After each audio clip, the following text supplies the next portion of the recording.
qu'est-ce que le projet transhumaniste dont j'ai parlé dans ma vidéo initiale sur l'incroissance? Le transhumanisme, c'est quoi? Et pourquoi faut-il en contester la pertinence?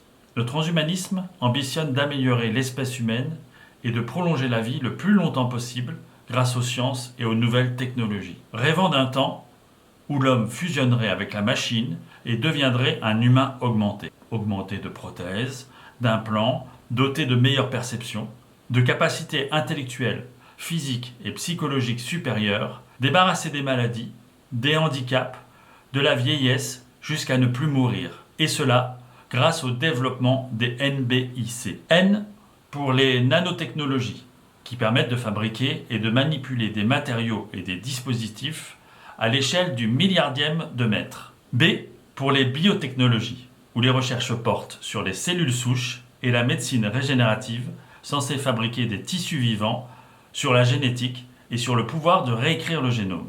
I pour l'informatique, qui permet de traiter des quantités phénoménales de données, ainsi que l'intelligence artificielle, qui vise à reproduire le fonctionnement du cerveau humain dans un logiciel ou un robot. C pour les sciences cognitives, qui s'intéressent aux mécanismes de la pensée, de la perception, du langage, de la mémoire, de l'intelligence, tant chez l'humain, l'animal ou la machine. On pourrait penser que ce projet relève de la science-fiction, que le projet transhumaniste décrit ce que sera le monde dans 50 ou 100 ans.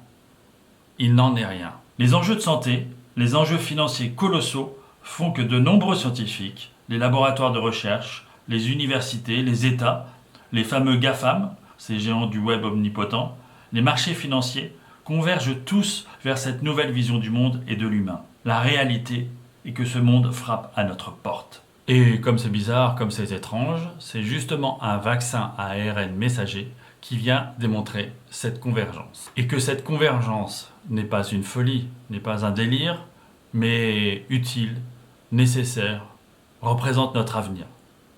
Soit, mais au-delà de la séduction que peut exercer ce projet transhumaniste, notamment celle d'améliorer les conditions de vie humaine ou de rétablir un équilibre et la parfaite harmonie de nos sociétés modernes, mise à mal par un vilain virus, ce qui est en jeu avec le transhumanisme va plus loin.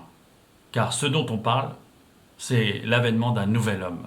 Et là, nous ne parlons pas d'évolution, mais de transformation. C'est la nature même de l'homme qui sera changée, ce qui nous amène sur le terrain de l'éthique, c'est-à-dire la morale sur laquelle se fondent théoriquement les limites, les devoirs, les normes d'une société. Ce que nous dit l'histoire humaine, c'est qu'il y a toujours une excuse, un prétexte qui ramène cette question d'éthique au plan secondaire. Si je ne devais citer qu'un exemple, je dirais Hiroshima, c'est-à-dire une décision humaine d'un petit nombre de personnes décidant le massacre d'innocents au nom de la guerre et sous prétexte d'en finir plus vite. Et avec l'apport de la technologie et de la science, armement, avions, énergie atomique, etc. Pourtant, c'est toujours l'éthique qui est mise en avant pour sécuriser les excès que pourrait entraîner l'arbitraire humain. Si l'homme nous avait prouvé jusqu'à présent sa lucidité, son bon sens, son sens de la mesure, sa modestie, sa bienveillance, sa générosité, sa rigueur éthique, il faudrait peut-être se réjouir de cette belle musique que nous sert le transhumanisme. Ce que nous dit également l'histoire humaine, c'est que l'homme brille plutôt par son égocentrisme, sa mégalomanie, sa cupidité, sa prétention, parfois par sa cruauté, sa méchanceté, son désir de domination et de puissance. Bref, d'un sacré manque d'éthique. Et quand bien même nous devrions être contraints d'avaler la soupe transhumaniste, il faut bien comprendre qu'il ne s'agit pas d'un projet philanthropique, mais d'un projet qui ne fera que maintenir les inégalités, voire même les amplifiera.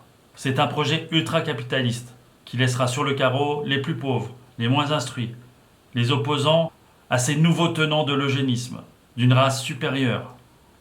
Fussent-ils de vils flatteurs vêtus de blouses blanches et de beaux costumes de marque, détenteurs de puissance publique ou financière.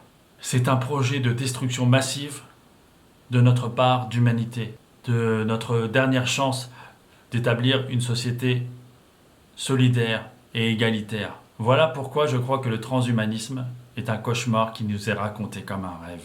C'est un miroir aux alouettes, une boîte de Pandore, un scénario qui nous donne l'impression d'un chef-d'œuvre, mais qui débouchera sur le pire film de l'histoire. Et c'est pour cette raison principale que je défends ce concept d'incroissance. Cette manière de dire que nous devons arrêter cette folie des grandeurs, ce délire, et accepter nos failles, nos faiblesses, notre fragilité, que nous sommes mortels et imparfaits.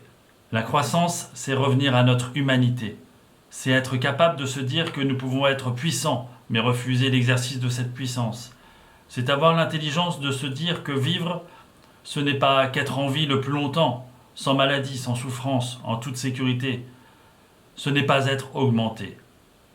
C'est être capable d'écouter nos affects, non pour nous aveugler, mais pour l'épanouissement de nos véritables besoins, pour notre épanouissement personnel. La croissance, c'est aussi l'idée de se poser, de bien réfléchir à ce que nous sommes et à ce que nous serons demain. Quels humains nous serons demain. La vie est un mystère qu'il faut vivre et non un problème à résoudre, a dit Gandhi. Je ne connais pas de meilleure définition de la vie et de ce que c'est qu'être humain.